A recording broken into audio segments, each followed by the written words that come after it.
On se rapproche de plus en plus de cette fameuse journée de signature, toujours insaisissable, pour ce mémorandum d'entente entre les États-Unis et l'Iran, prévu pour vendredi en Suisse, enfin, je crois que c'est là, ou plutôt à Genève, à Genève. Mais est-ce qu'on va vraiment y arriver? C'est l'une de mes plus grandes inquiétudes. Vous voyez, il y a beaucoup de vents contraires à cet accord. On en a déjà beaucoup parlé. Jusqu'ici, tout reposait un peu sur ce qu'on pensait voir venir. La seule chose que j'ai pu vous dire jusqu'à présent, c'est que les termes de ce mémorandum, dont tout dépend, venaient de fuites du côté iranien. Eh bien, aujourd'hui, il y a aussi des fuites américaines. On va voir à quel point c'est sérieux. Mais comme je vais vous le montrer, beaucoup de gens importants à Washington pensent que c'est bel et bien réel.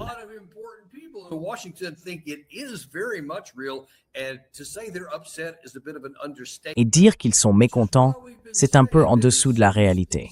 C'est pour ça qu'on répète depuis le début que dès que ces conditions seront rendues publiques par le président Trump, il va y avoir une véritable tempête, d'un côté ou de l'autre, soit ici, soit en Iran.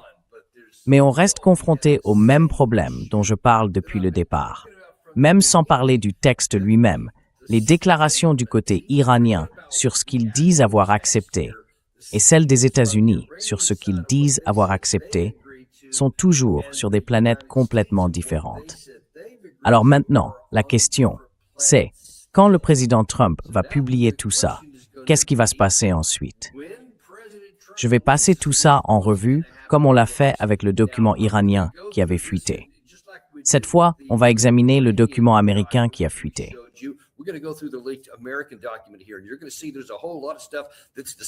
Vous allez voir qu'il y a énormément de choses qui sont identiques. Et ça, c'est inquiétant. C'est d'ailleurs pour ça que certaines personnes sont très préoccupées par ce qui en ressort. Et pourquoi je continue à dire qu'il n'y a pratiquement aucune chance que ce texte soit signé. J'en doute fortement, surtout quand le président Trump fera son annonce. Apparemment, il subit énormément de pression en interne et il va devoir publier une version du texte avant le jour de la signature. À mon avis, il y a une très forte probabilité qu'il n'y ait tout simplement pas de signature parce que je ne vois pas comment, politiquement, il pourrait se permettre de signer ça. C'est une chose que le texte est fuité, mais c'en est une autre si une quelconque version de ce que je vais vous montrer s'avère exacte.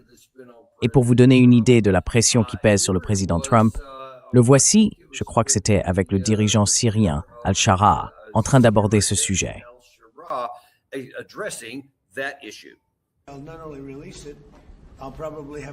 Je ne vais pas seulement le publier, je tiendrai probablement une conférence de presse et je vous le lirai mot pour que les médias le rapportent correctement, parce que c'est un document très important. Contrairement à Obama, qui aurait pu détruire le Moyen-Orient avec ce terrible JCPOA, c'était le pire accord. C'était une route vers l'arme nucléaire.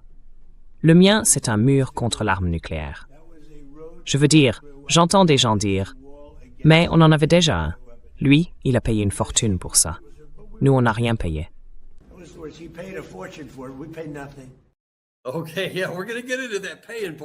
D'accord, oui, on va parler de cette histoire de paiement dans un instant.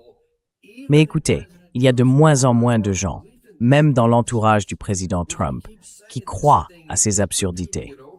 Quand il continue à répéter la même chose encore et encore, il utilise une tactique qu'il emploie depuis le début de sa carrière politique. Dire quelque chose tellement de fois qu'il finit par penser que les gens vont y croire. Il est complètement enfermé là-dedans maintenant, à force de répéter jusqu'à la nausée que l'accord d'Obama menait à une arme nucléaire. Et toute personne, un minimum informée, qui a vraiment regardé les termes de cet accord, sait très bien que c'est totalement faux. C'est une pure invention. C'est même exactement le contraire.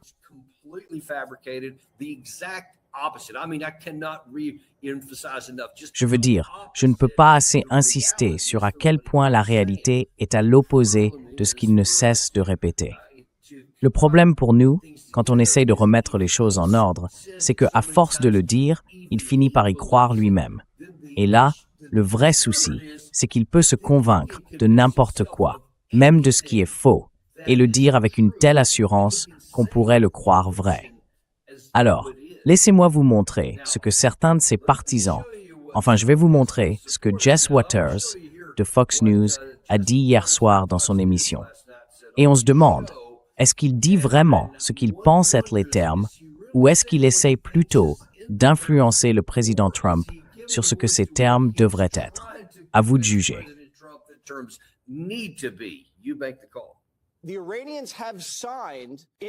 Les Iraniens ont accepté en principe la destruction complète et le retrait de l'uranium. En ce moment, ils n'y ont pas accès. C'est enfoui sous terre à une profondeur équivalente à la hauteur d'un gratte-ciel. Les 3 sites sont inaccessibles et les États-Unis sont le seul pays à avoir l'expertise technique nécessaire pour le retirer. Donc nous allons le faire avec l'AIA. Nous allons le détruire et le sortir du pays. Et ce n'est qu'à ce moment-là qu'il y aura un allègement des sanctions. De plus, ils n'auront aucun allègement des sanctions s'ils continuent à financer le terrorisme. Si le Hezbollah attaque les Juifs ont le droit de se défendre, mais il n'y aura pas de levée des sanctions. Ils doivent donc garder le Hezbollah sous contrôle, et nous maintiendrons notre posture militaire jusqu'à ce qu'ils abandonnent la moindre trace. Voilà l'accord. D'accord? C'est bien l'accord, Rudy Verwing.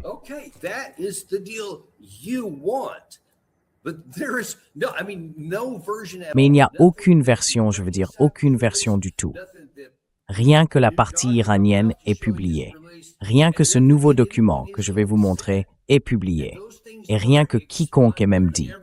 Et tout ça, pratiquement tout ce qu'il a dit là, contredit tout ce qui a été dit et affirmé, comme devant figurer dans ces accords. Par exemple, il a dit qu'il n'y aurait aucun allègement des sanctions tant que toute la poussière nucléaire n'aurait pas été éliminée. D'accord, mais même tout ce qui touche au programme nucléaire, y compris l'enrichissement, y compris le matériau déjà retraité à 60% et tous les autres, n'est même pas sur la table avant la deuxième phase. Le côté iranien a été public et parfaitement clair là-dessus. Et d'ailleurs, même du côté américain, personne officiellement n'a contesté ce point.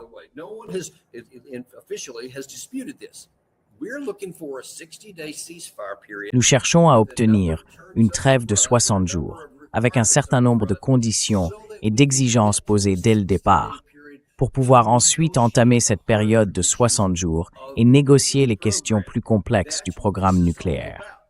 C'est de ça qu'il s'agit. C'est la seule chose dont on parle ici. Et pour être parfaitement clair, il n'est absolument pas question, ni même prétendu, que ce soit un accord de fin de guerre. Le président Trump continue d'utiliser cette expression en disant que ça va mettre fin à la guerre maintenant. Mais quand on regarde ce que disent les responsables de l'administration, ils reconnaissent, je crois même que le vice-président l'a admis récemment, que l'objectif, c'est simplement d'ouvrir une période de négociation de 60 jours pour aborder les autres sujets. Donc il n'y a pas de malentendu.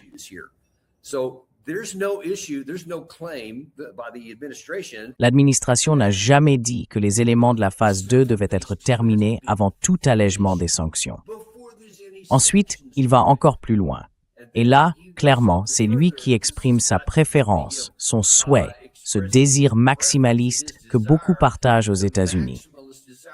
Il dit, il n'y aura même pas de levée des sanctions, tant qu'on n'aura pas une preuve que vous avez rompu avec tous vos groupes affiliés et que vous ne les soutenez plus. Et puis, il ajoute, nous ne nous retirerons pas. Les forces militaires ne se retireront pas tant que tout cela ne sera pas accompli. Mais enfin, soyons clairs, si on avait pu imposer de telles conditions, on n'aurait même pas eu besoin d'un cessez-le-feu. Vous voyez ce que je veux dire? Vous comprenez? Si on pouvait exiger tout ça, pourquoi aurait-on seulement entamé des négociations?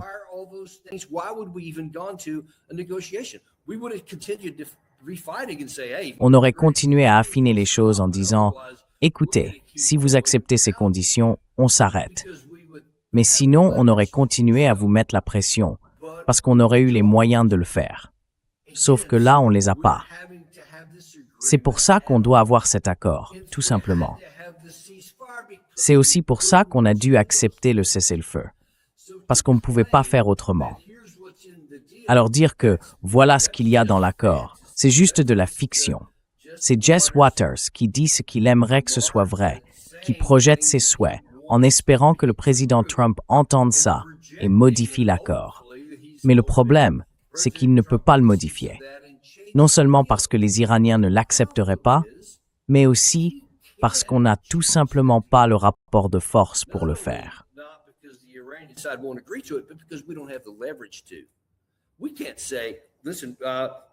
On ne peut pas dire, écoutez, vous n'aurez aucun allègement des sanctions avant la phase 2. Alors que la partie iranienne a dit, sans aucune ambiguïté et à plusieurs reprises, que puisqu'ils n'ont aucune confiance dans les États-Unis, à cause de ce qui s'est passé en 2018, en 2025, en 2026, quand cette guerre a commencé, vous leur avez menti. Vous vous êtes retiré et vous avez unilatéralement changé les termes de l'accord que nous avions déjà conclu ou que nous étions en train de négocier. Et vous êtes entré en guerre contre nous. Donc ils disent, nous ne ferons pas un seul pas tant que nous n'aurons pas quelque chose de concret en main, une preuve que vous allez réellement faire ce que vous dites. C'est l'une des grandes conséquences de nos actions passées. Nous pensons être tellement forts, tellement puissants, qu'il n'y a aucune limite à notre pouvoir et que nous n'avons pas besoin de tenir parole, ni comme individu, ni comme pays, ni de respecter l'état de droit.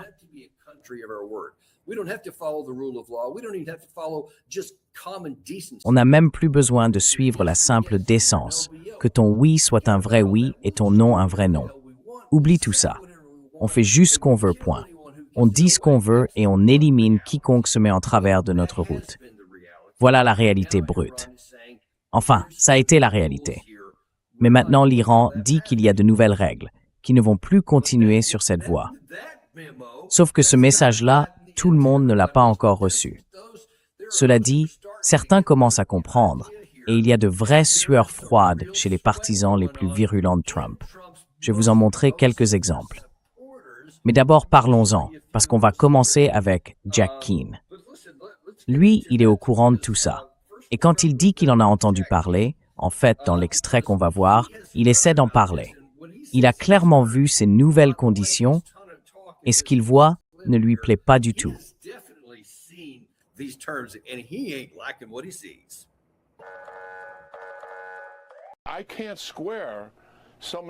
Je n'arrive pas à concilier certaines des informations qui sortent de l'administration et qui viennent pourtant de sources fiables.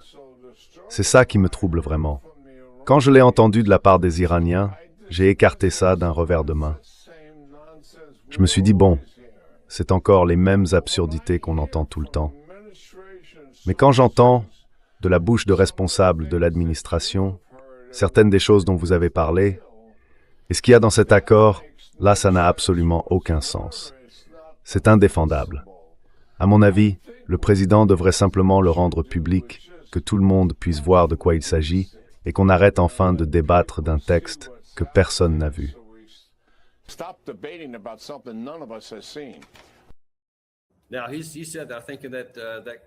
Alors, il a dit, je crois que c'est dans l'extrait qu'on a montré il y a 1 minute, quand Trump a dit « Oui, je vais le publier bientôt ». En fait, je pourrais même lire les conditions. Il l'a dit avec beaucoup d'assurance. Mais évidemment, Jack, lui, les a vus. Bien sûr, il a accès au plus haut niveau de l'administration. Donc, ce que je vais vous montrer maintenant, concernant ces fameuses conditions, ce n'est sans doute pas quelque chose qu'il a simplement découvert. Il n'a probablement pas juste vu les grandes lignes. Il a sans doute vu le texte exact, mot pour mot, et c'est pour ça qu'il est tellement frustré. Vous voyez, Jess Waters a une certaine réaction. Jack Keane, lui, en a une autre. Laissez-moi vous montrer quelques autres réactions. Et là, vous n'allez pas être surpris. Voici Rebecca Heinrichs. Et elle, avec Mark Levin, ils sont vraiment très fermes sur la partie concernant Israël.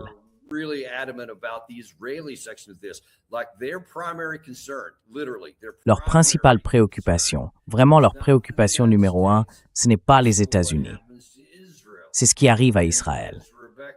Et comme Rebecca l'a dit, dans ce message sur Truth Social, je crois que c'était hier, elle a expliqué que l'un des plus grands atouts de notre alliance, et en particulier avec Israël, c'est que le corps des gardiens de la révolution islamique cherche à créer une division entre nous. Restreindre Israël ne devrait pas faire partie d'un accord avec l'Iran. Le Hezbollah est déjà censé être désarmé, selon plusieurs résolutions du Conseil de sécurité des Nations Unies, et le Liban est censé le désarmer. Et maintenant, on voudrait invoquer l'état de droit. Maintenant, on voudrait que ce soit appliqué, alors qu'on l'ignore quand ça nous arrange. Mais bon, je vais laisser ça de côté pour le moment.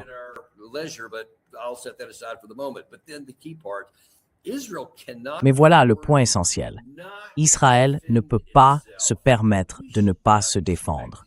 Et on ne peut pas s'attendre à ce qu'il continue à le faire indéfiniment. En résumé, nous avons déclenché une guerre, nous et Israël, une guerre qui ne peut pas être gagnée. Et ça, il faut le dire très clairement, ici et maintenant. Il faut être parfaitement lucide sur ce point, tout de suite, pendant qu'on est dans cette situation. Nous en sommes là, parce que nous n'avons pas reconnu les limites du pouvoir. Nous avons dit que nous voulions, nous, c'est-à-dire les États-Unis et Israël. Nous avons dit, voilà le résultat que nous voulons. Nous voulons détruire le régime. Nous voulons un changement de régime. Nous voulons prendre leur pétrole, quoi que le président Trump ait eu en tête. Nous voulons détruire tout cela, leur capacité de missiles, leur force par procuration.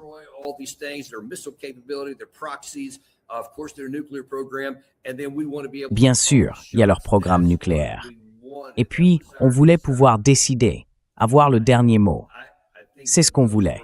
C'était notre intention. Très bien. Mais je pense que c'était de mauvaises intentions. Peu importe. Chacun peut avoir les désirs qu'il veut. La vraie question, c'est la suivante. Et là, il faut mettre la morale de côté. Parce que la morale dirait que, même si on est plus fort, ça ne veut pas dire qu'on peut s'emparer par la force de ce qu'on veut. Moi, je ne mets pas ça de côté. Mais pour le raisonnement, faisons comme si. Parce que le point essentiel, c'est que même si on est méchant, même si on joue le rôle du méchant, si on n'a pas le pouvoir de forcer l'autre camp à obéir, alors on est stupide de s'engager dans cette voie malgré tout. Et c'est exactement ce que les États-Unis et Israël ont fait.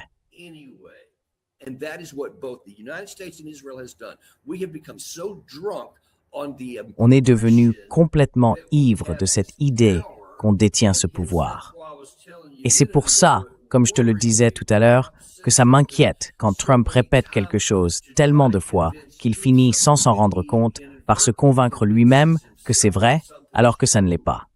Par exemple, quand il dit « Nous sommes l'alliance militaire la plus puissante de l'histoire du monde. Rien ne nous résiste, et tout ce que je fais est une victoire. » Il l'a dit tellement souvent qu'il a peut-être fini par y croire.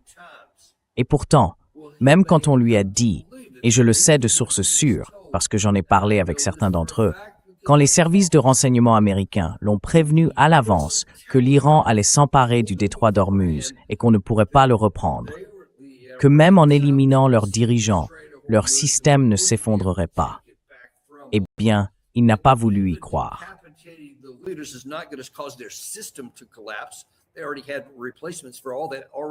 Ils avaient déjà prévu des remplaçants pour tout ça, déjà conçus publiquement. Et on ne peut pas gagner une guerre à coups de bombe. Les militaires, les services de renseignement, les experts ont dit au président que ça ne marcherait pas. Il a répondu, « Peu importe ce que vous dites. Moi, je dis que ça marchera, parce que nous sommes l'alliance militaire la plus puissante de toute l'histoire du monde. » Et donc, parce qu'il voulait que ce soit vrai, il a décidé que ça l'était. On peut convaincre les gens de presque n'importe quoi. Et à la Maison-Blanche, on le fait régulièrement. Mais on ne peut pas convaincre la réalité physique. On ne peut pas persuader un rocher de ne pas être un rocher. Alors, quand on a une montagne de granit, avec des installations construites en dessous, capables de résister à des explosions nucléaires, peu importe tout ce qu'on peut dire, ça ne change rien.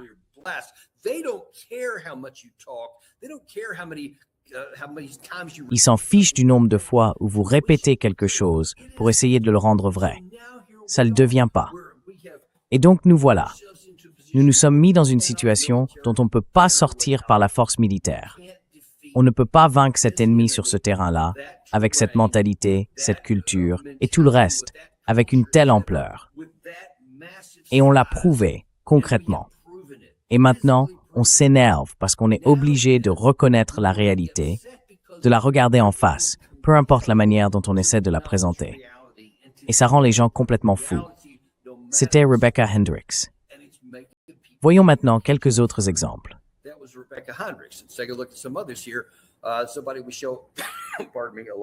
Quelqu'un qu'on cite souvent, c'est Mark Levin.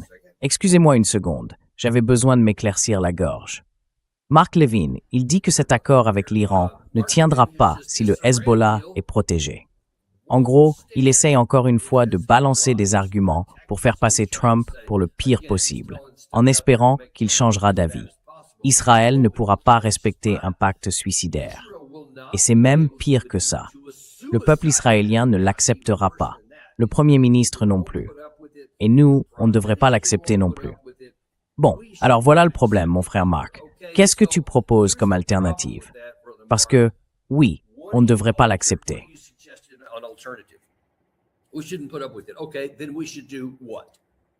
D'accord, alors on fait quoi? On recommence à se battre? Tu crois qu'on n'y a pas déjà pensé? Évidemment que non, parce que tu vois, lui, il ne peut pas, ou il ne veut pas, affronter la réalité. Et je l'utilise ici comme un exemple, pardonne-moi le jeu de mots, pour tous ces autres ici à Washington et en Israël qui s'accrochent encore à ces idées-là. Il ne fait que répéter ce que beaucoup d'autres disent. Il n'arrive toujours pas à comprendre que notre puissance militaire ne peut pas régler ce problème. Alors il dit que cet accord, qui reflète la réalité, c'est quelque chose qu'on ne devrait pas faire, qu'on devrait simplement l'abandonner et revenir à autre chose, parce qu'on refuse d'accepter la situation. Je comprends. Tu ne veux pas l'accepter.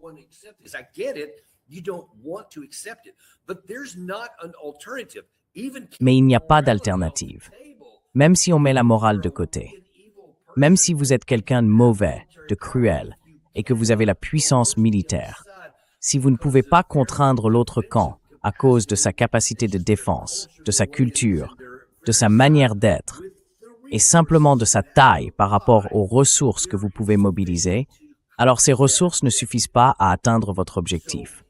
Donc, dans ce cas, vous n'avez pas vraiment le choix.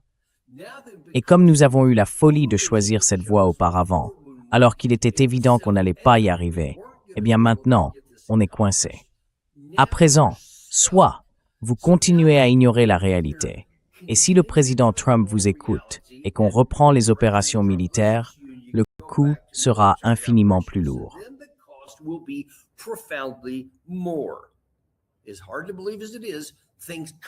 Aussi incroyable que ça puisse paraître, les choses pourraient encore empirer pour nous.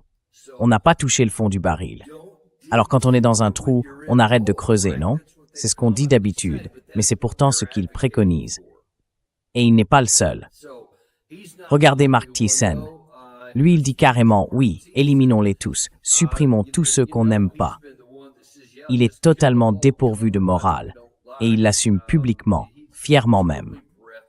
Les États-Unis s'engagent avec leurs partenaires régionaux à élaborer un plan global, approuvé par les deux parties, pour la réhabilitation et le développement économique de la République d'Iran, tout en garantissant un financement d'au moins 300 milliards de dollars.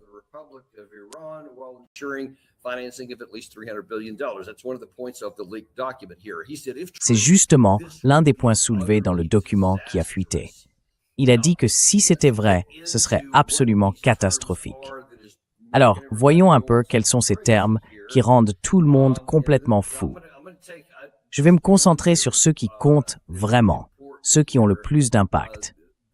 Et vous allez voir, c'est hallucinant. Je vous ai montré le plan en 14 points publié par l'Iran. Eh bien, celui-ci, c'est un plan en 11 points. Donc, il y a déjà des différences évidentes. On se demande encore lequel est le vrai, lequel dit la vérité. Un seul document, lequel? Rappelez-vous, on ne peut rien signer tant qu'il n'y a pas une version unique, dans une seule langue.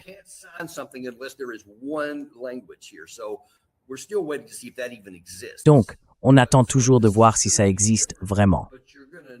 Cette fois, ça va être un peu différent, mais vous allez remarquer qu'il y a quand même plusieurs points similaires.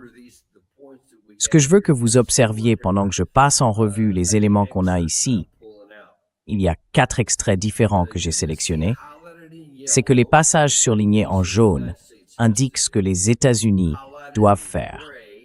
Ceux en gris montrent ce que les deux parties doivent faire, et ceux en bleu correspondent à ce que la partie iranienne doit faire. Et ce que vous allez remarquer, c'est qu'il n'y a, je crois que seulement 2 éléments surlignés en bleu.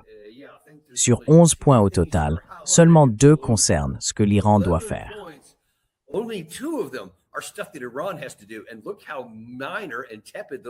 Et regardez à quel point ces choses-là sont mineures, presque tièdes, comparées à ce qu'on doit vraiment faire, aux choses bien plus lourdes qui nous attendent. On ne peut pas en tirer une autre conclusion. C'est pour ça que Jack Keane s'est emporté. C'est pour ça que Mark Levin s'est emporté. Et Mark Thiessen aussi. Parce qu'il voit bien que ce texte, c'est quasiment un document de reddition. Il reconnaît la réalité, il est nécessaire, oui, mais ça reste une reddition. Et vous verrez, j'y viens dans un instant, pourquoi je continue à dire que le meilleur plan pour Trump, celui qui reste le plus probable, même aujourd'hui, c'est le plan du retrait. On en reparle dans une minute. Mais vous verrez que s'il signait vraiment ça, s'il acceptait vraiment ce texte et qu'il entrait en vigueur, ce serait bel et bien un document de reddition. Et on ne peut pas enjoliver ça, franchement. C'est aussi grave que ça.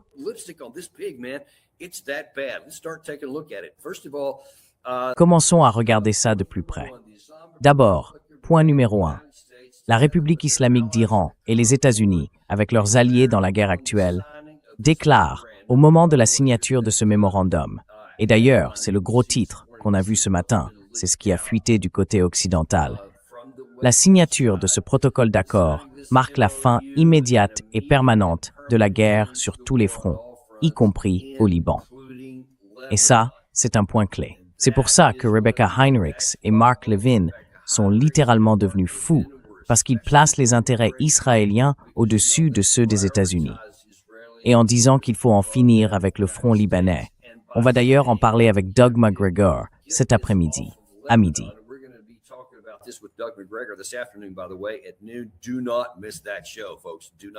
Ne ratez pas cette émission. Vraiment, ne la ratez pas, parce qu'il va parler de beaucoup de choses, notamment à propos de Netanyahou. Mais on peut déjà imaginer, sans même regarder les détails, que pour l'Iran et Israël, être en plein conflit, avec des troupes au sol dans le sud du Liban, et un plan de bataille encore loin d'être terminé à Beyrouth, leur demander simplement d'arrêter et de se retirer, c'est presque inimaginable du point de vue israélien. Donc, c'est une situation qu'ils vont devoir essayer de résoudre. Alors regardez, je vais vous montrer quelque chose. Voici le président Trump qui parle de la question israélienne. Gary, lance cette séquence. Non, pardon. Non, passons plutôt à celle qui s'appelle Keen Doute, la numéro 2.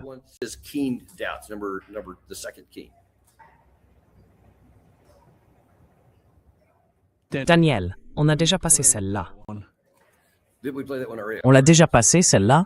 D'accord, désolé, je me suis un peu embrouillé. Voilà, celle pour le président Trump. Ah oui, pardon. Voici le président Trump qui parle du Hezbollah. Israël se bat contre le Hezbollah depuis trop longtemps et il y a beaucoup trop de morts. Et vous savez, il n'est pas nécessaire de raser un immeuble à chaque fois qu'on cherche quelqu'un, parce qu'il y a beaucoup de gens dans ces immeubles. Et je peux vous dire, ils ne sont pas tous du Hezbollah. J'ai d'ailleurs suggéré à Israël de laisser la Syrie s'occuper du Hezbollah, parce que, pour être honnête avec vous, je pense qu'il ferait un meilleur travail.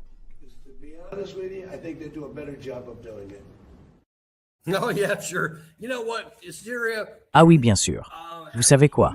La Syrie, allez, partez en guerre contre le Hezbollah. Israël, vous descendez un peu plus au sud. Pas de problème. Franchement, soyons sérieux. C'est complètement déconnecté de la réalité.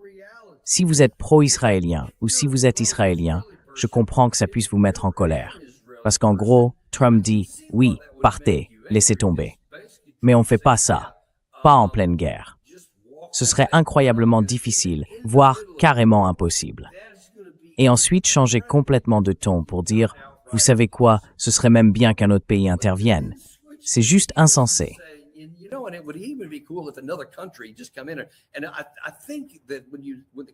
Et je crois que, quand la caméra a reculé, je mélange peut-être un peu ces deux interviews, mais il parlait aussi, le président Trump, avec Al-Assad, le dirigeant de la Syrie, juste à côté de lui. Je ne me souviens plus si c'était celle-là ou une autre, mais c'était dans ce contexte-là. Mais imaginez Al-Assad disant « Attendez, quoi? Vous voulez que j'entre en guerre contre le Hezbollah ?» Il n'y a aucune chance qu'il fasse ça. D'abord, ils n'en ont pas la capacité militaire.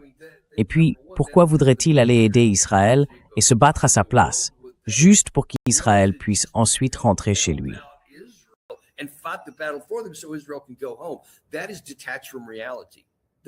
C'est complètement déconnecté de la réalité. Le fait que vous disiez ça à voix haute et qu'on ait l'impression que vous croyez vraiment pouvoir le faire, c'est un vrai problème.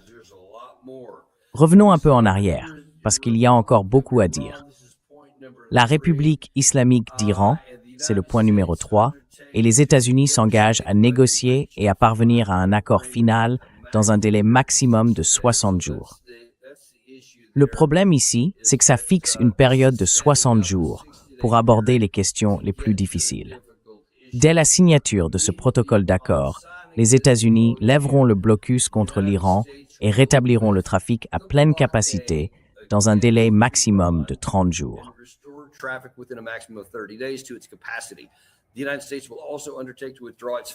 Les États-Unis s'engageront aussi à retirer leurs forces des zones environnantes dans les 30 jours suivant l'accord final. C'est pour ça que je dis que ça ressemble à un document de reddition, parce qu'on va devoir l'annoncer dès le départ ou au plus tard dans les 30 jours après la signature de l'accord. Donc, pendant qu'on entre dans la phase 2, pendant qu'on essaye d'y arriver pour négocier tout ça, on devra lever notre blocus pour que tout le pétrole iranien puisse sortir. Bien sûr, le camp iranien fera de même, et ça veut dire que tout le pétrole arabe qu'il bloquait jusque-là pourra aussi circuler. Donc, d'un côté, c'est une bonne chose.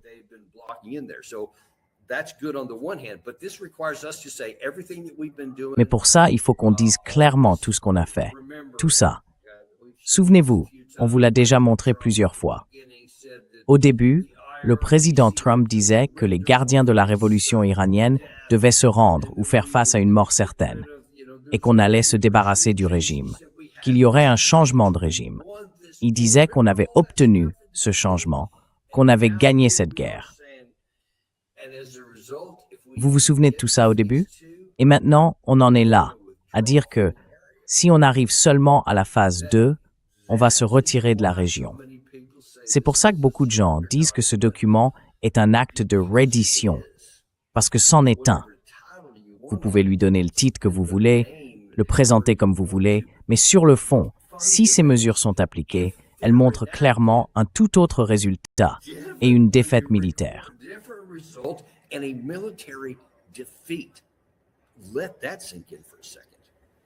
Prenez un instant pour bien réaliser ce que ça veut dire. On continue. Voici le point suivant. Dès la signature de ce protocole d'accord, la République islamique d'Iran s'engage à prendre immédiatement des mesures pour que la circulation des navires marchands entre le golfe Persique et le golfe d'Oman, dans les deux sens, reprenne dans un délai de 30 jours. Donc, la même période de 30 jours, pendant laquelle notre blocus doit cesser, leur blocus cesse aussi. Ensuite, le point numéro 6. Les États-Unis s'engagent, avec leurs partenaires régionaux, et là c'est un point important, à élaborer un plan global, approuvé par les deux parties, pour la réhabilitation et le développement économique de la République islamique d'Iran, tout en garantissant un financement de 300 milliards de dollars.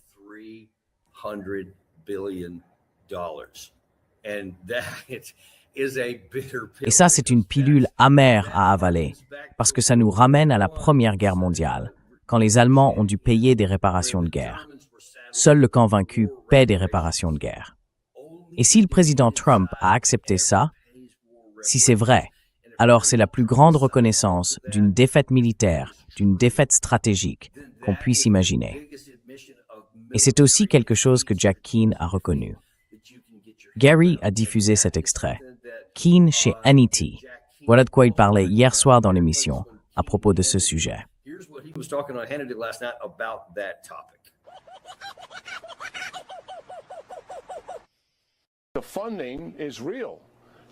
Le financement est bien réel. Il y a un fonds d'investissement de 300 milliards de dollars. Et franchement, peu importe d'où vient l'argent.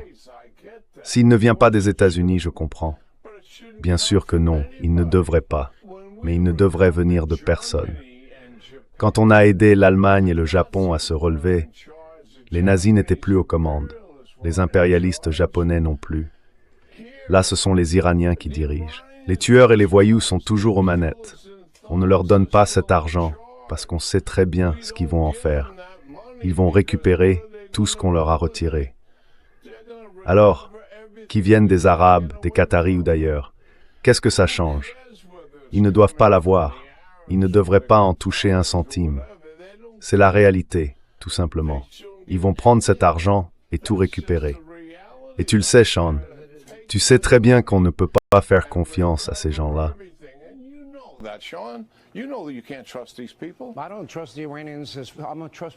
Je ne fais pas confiance aux Iraniens. Moi, je suis plutôt du genre faire confiance, mais vérifier. Mais j'ai entendu le vice-président dire qu'il n'obtiendrait rien tant qu'ils n'auraient pas fait ce qui est prévu. Ils n'ont rien tant qu'ils n'agissent pas. Ce n'est pas notre argent. Et il a précisé qu'il n'avait jamais validé un accord pour que le Qatar leur verse le moindre centime. Il a ajouté qu'ils ouvriraient la porte si, plus tard, des pays arabes voulaient investir, mais seulement s'ils commencent à tenir les promesses qu'ils disent avoir faites.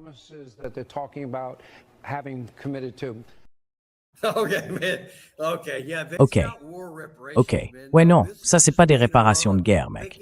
Non, c'est juste plus tard, ils pourront investir dans la réconciliation avec l'Iran.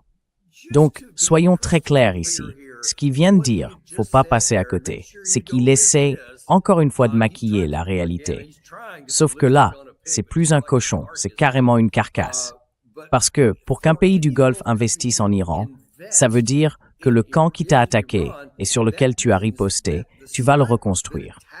Et en plus, ils auront le pouvoir d'imposer la conformité par tous les moyens, selon les conditions qu'ils voudront, pour que 300 milliards de dollars du camp qui a été frappé soient rendus à celui qui a frappé.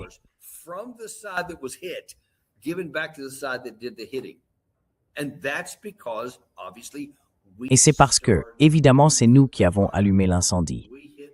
On les a frappés les premiers. Et ensuite, ils ont répliqué, exactement comme je vous l'avais montré dans les mois qui ont précédé cette guerre, surtout dans les semaines avant. C'est ce que les Iraniens disaient qu'ils feraient. Et ils ont fait exactement ce qu'ils avaient annoncé. Alors maintenant, s'il doit y avoir des exigences, parce qu'ils ont clairement été frappés très durement, je crois que le dernier chiffre que j'ai vu tournait autour de 20 000 cibles touchées par les forces alliées réunies. Et je pense qu'une partie de ces frappes venait de certains pays du CCG. Je crois que les Émirats arabes unis ont effectivement participé à une partie de ces opérations, tout comme Israël et les États-Unis. Donc, 20 000 cibles ont été frappées en Iran.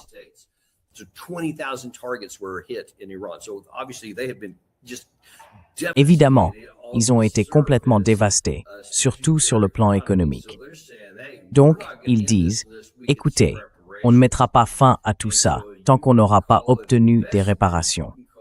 On peut appeler ça des investissements ou comme on veut, mais c'est une condition pour conclure l'accord.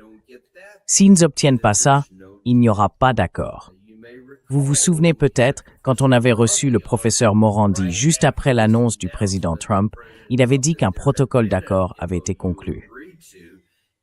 Il avait quand même énuméré plusieurs points qui devaient encore se réaliser, dont un justement concernait un transfert d'argent. D'ailleurs, en parlant d'argent, il y en a un autre point là-dedans qui évoque aussi une question de financement.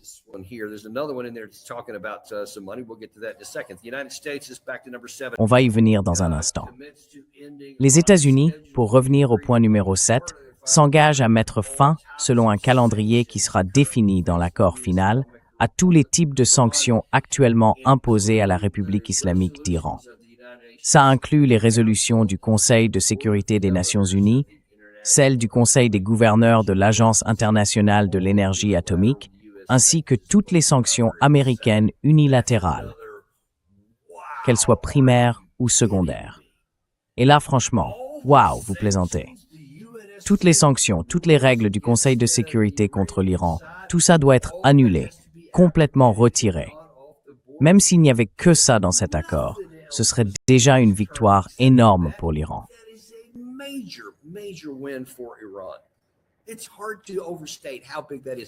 C'est difficile d'exagérer à quel point c'est énorme. Ça pourrait même être plus important que les 300 milliards de dollars. Parce que, franchement, je doute que ça arrive un jour. Je doute que ça se concrétise. Il y a peut-être 10% de chance. Ce n'est pas zéro. 10%, c'est quand même quelque chose sur le chemin. Mais il y a tellement d'obstacles à ça. Je serais vraiment surpris si ça se produisait. Mais alors, si jamais il incluait la levée de ces sanctions et le retrait de toutes les résolutions du Conseil de sécurité de l'ONU, ce serait incroyable. Et là, tous ces gens, comme Mark Thiessen, Jack Keane, Rebecca Heinrichs, Keith Kellogg et les autres, leurs cheveux prendraient feu, quoi. Peut-être même que leur tête exploserait. J'en sais rien.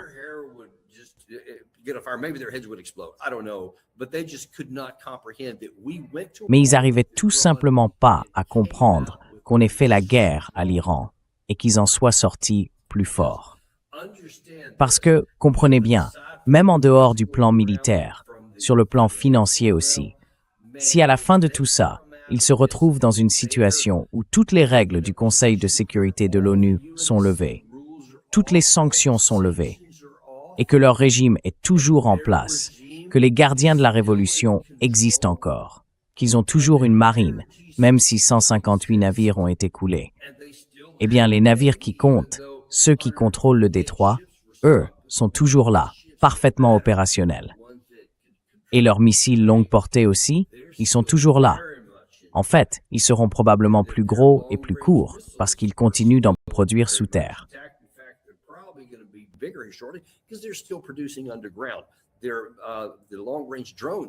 Les drones à longue portée continuent de poser problème. Et maintenant, les drones à plus courte portée deviennent eux aussi un vrai souci. Où que l'on regarde, ils sont aujourd'hui beaucoup plus puissants qu'avant, sur le plan militaire, économique et géopolitique.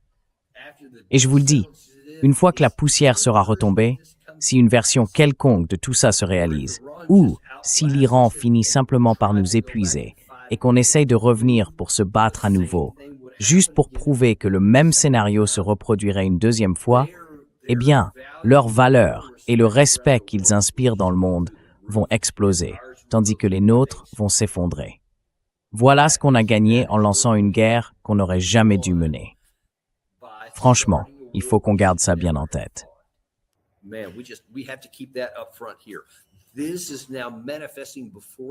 C'est ce que vous voyez maintenant sous vos yeux. Le prix à payer quand on fait quelque chose de stupide, le prix de l'ignorance de la réalité. Et ce prix-là n'est pas encore payé. Laissez-moi revenir un peu en arrière, j'ai encore des choses à dire. En voici un autre en bleu. La République islamique d'Iran réaffirme qu'elle ne produira jamais d'armes nucléaires. Oui, bien sûr. Vous pensez ça? Ils le disent depuis 2003, sans interruption, tout au long de cette période, y compris pendant la période de 2025, quand les négociations servaient de couverture à une attaque, pendant toutes ces négociations qu'on a découvertes plus tard, pour préparer une attaque. Et depuis ce moment-là, ils continuent de dire qu'ils ne cherchent pas à obtenir l'arme nucléaire.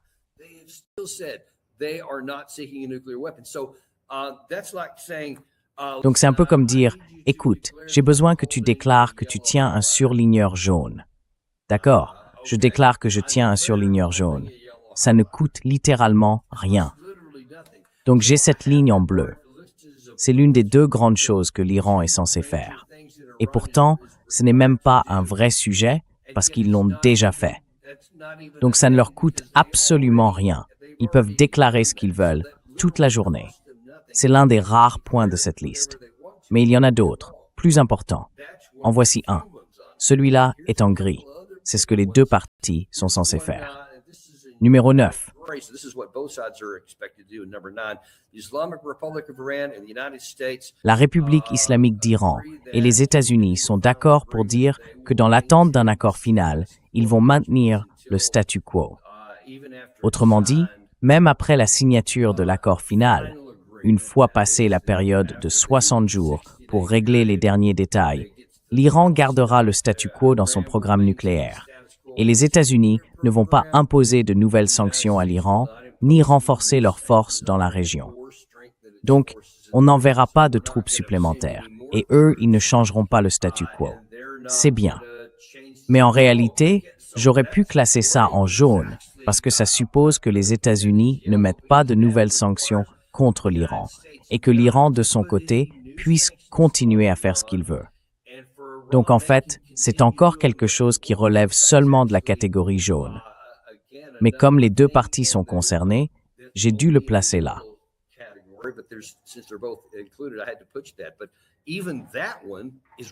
Mais même celui-là est vraiment à l'opposé de ce qu'on voudrait. Et c'est encore pire.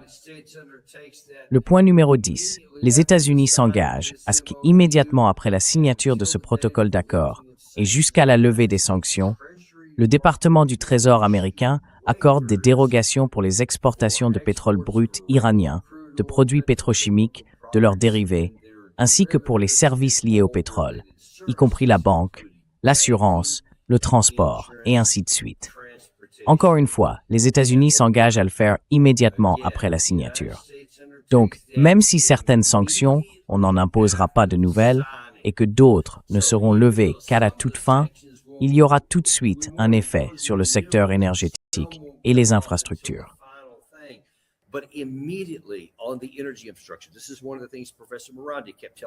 C'est une des choses que le professeur Morandi n'arrêtait pas de nous répéter, encore et encore. Et voilà, si c'est bien le document qui a fuité, encore une fois par des gens proches de l'administration, eh bien c'est un point majeur. Ça se serait mis en avant. Et puis, voici le dernier point dont je parle, l'argent. Les États-Unis s'engagent à ce que, compte tenu des progrès des négociations vers un accord final, les fonds et les avoirs gelés ou restreints de la République islamique d'Iran soient libérés et rendus entièrement disponibles. Vous vous souvenez, je crois que c'était avant-hier, on vous a montré que le vice-président Vance avait été interrogé à ce sujet pour savoir si c'était bien dans le texte. Et il a répondu « Non, je n'ai vu nulle part mention de 24 milliards de dollars. » Eh bien maintenant, vous pouvez le constater. Dans ce texte, si c'est bien le texte authentique, il n'y a aucun chiffre de 24 milliards de dollars.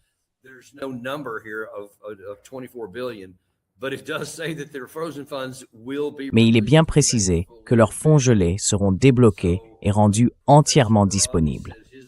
Le professeur Morandi dit qu'à sa connaissance, cela représenterait entre 10 et 12 milliards de dollars, et que le reste viendrait plus tard. Donc, il y aurait un certain processus à suivre pour ça. Mais encore une fois, comme pour l'allègement des sanctions, il faut de l'argent versé dès le départ. Parce que c'est ce que l'Iran répète à qui veut l'entendre. Ces étapes initiales sont indispensables. Et c'est aussi parce que nous avons détruit la confiance, parce que nous avons menti tant de fois sur nos intentions. Alors maintenant, ils veulent avoir quelque chose de concret en main, avant de passer à l'étape suivante. La bonne nouvelle, de notre point de vue, c'est qu'apparemment, ils sont encore prêts à avancer par étapes. S'ils obtiennent quelque chose au départ, ils continueront à faire d'autres pas ensuite.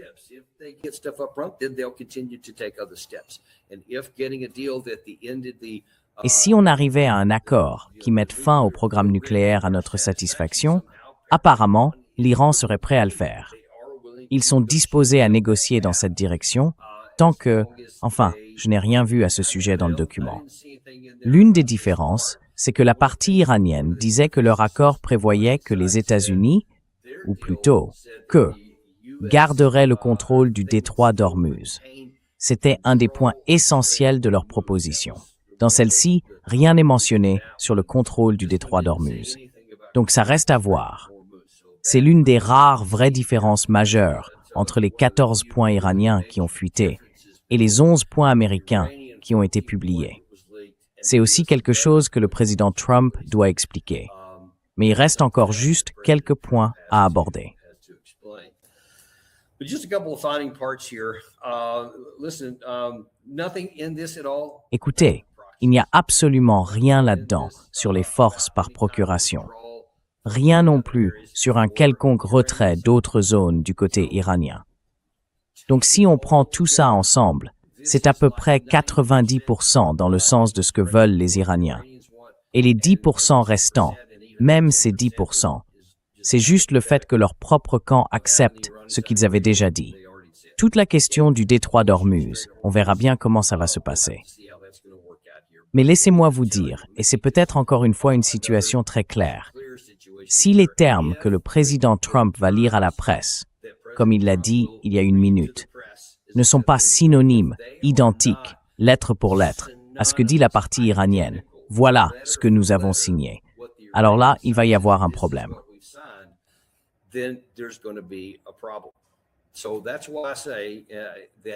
C'est pour ça que je dis que quand Trump publiera ce document, ça va faire des étincelles. Parce que soit toutes ces personnes que je viens de mentionner et bien d'autres du côté américain vont devenir folles si une seule version de ces passages, surtout tous ces passages surlignés en jaune qu'on a vus, se retrouve dans le texte. Les gens vont dire « tu as perdu la tête ». Ses partisans, eux, vont dire « tu as perdu la tête, tu t'es rendu à l'Iran ». Et si ces passages n'y sont pas, alors ce sera le camp iranien qui dira « tu as perdu la tête, ce n'est pas ce que tu as signé ».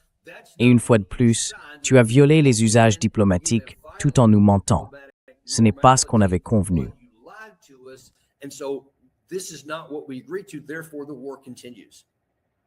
Donc, la guerre continue.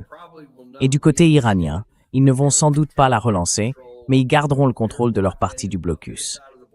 Les difficultés économiques pour les États-Unis vont continuer à s'aggraver. Et ensuite, que se passe-t-il?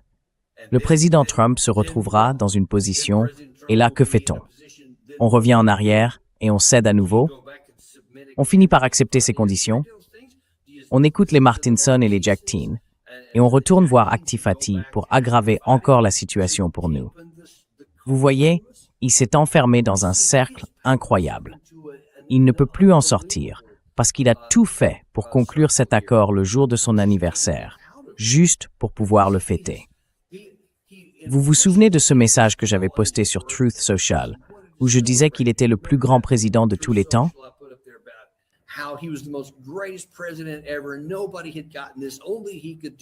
Personne n'avait réussi à faire ça. Lui seul pouvait le faire. Il est incroyable. De l'autocongratulation, hein? Il a dit ça le jour de son anniversaire, parce qu'il voulait toute cette attention. Eh bien, le prix à payer pour ça, maintenant, c'est qu'il faut passer à la caisse, mon gars. On ne peut pas continuer à dire des choses comme avant. Et bien sûr, beaucoup de gens aux États-Unis demandent « Pourquoi tu ne publies pas les informations? Si tu nous dis qu'il y a un accord, si tu nous dis que tout est validé, si tu nous dis que la cérémonie de signature aura lieu vendredi, il n'y a aucune raison de ne pas le montrer. Tu devrais t'en vanter. Tu devrais dire « Voilà les termes que j'ai obtenus, voilà ce sur quoi on va s'entendre. » Parce qu'il ne cesse de nous répéter à quel point c'est formidable pour l'Amérique.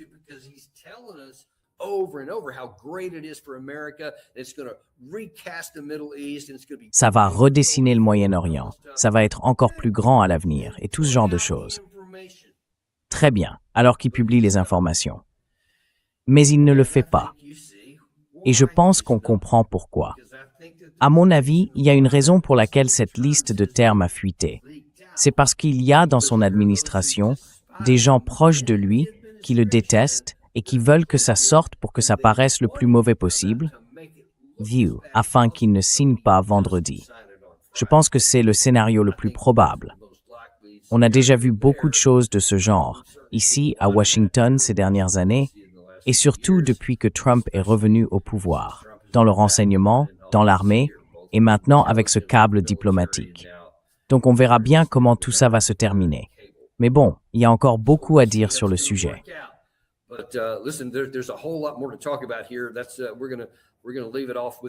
On va s'arrêter là pour l'instant. Mais on retrouvera Doug McGregor à midi aujourd'hui et on va regarder d'un peu plus près le point de vue israélien sur tout ça. Et si vous pensez que les esprits s'échauffent à Washington, attendez de voir ce qui se passe en Israël, surtout du côté de Benjamin Netanyahou et de certains de ses partisans. Ensuite, vous aurez l'analyse de Doug sur tout ça. Et je vous le promets, que ce soit sur le plan militaire, diplomatique ou politique, il aura beaucoup de choses à dire. Alors, on se retrouve à midi dans le Daniel Davis Deep Dive. Vous savez, je ne cherche pas à vous convaincre d'acheter de l'or, ni à vous dire comment gérer votre portefeuille boursier, mais il y a une façon de nous aider. Abonnez-vous, mettez un j'aime et partagez cette vidéo avec quelqu'un que vous aimez. Hit that like button and share this with somebody you love.